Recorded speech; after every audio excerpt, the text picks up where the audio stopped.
بہلول دنا اور کسائی کا واقعہ۔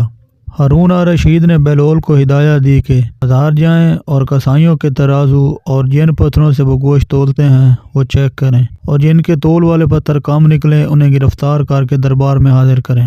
بہلول بازار جاتے ہیں، پہلے کسائی کا تول والا پتھر چیک کرتے ہیں تو وہ کم نکلتا ہے۔ کسائی سے پوچھتے ہیں حالات کیسے چل رہے ہیں۔ کسائی کہتا ہے بہت برے دن ہیں، دل کرتا ہے کہ یہ گوشت کاٹنے والی چھری بدن میں گھسا دوں اور ابد نیند سو جاؤں۔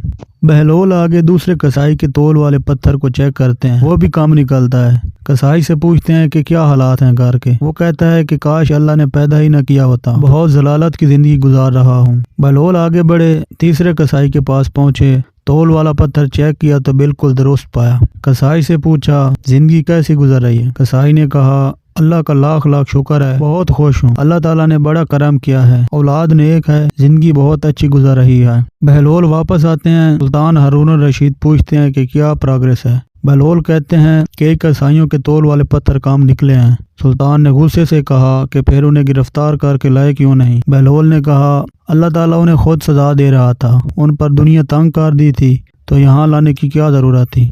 آج ہمارے بھی کچھ یہی حالات ہیں، ہم نے بھی دنیا کو اپنایا ہے، اسی کی فکر کی ہے، حرام حلال اور آخرت کی فکر ہی نہیں۔ اللہ تعالیٰ ہم سب کو صحیح سمجھ عطا فرمائے، آمین ثم آمین۔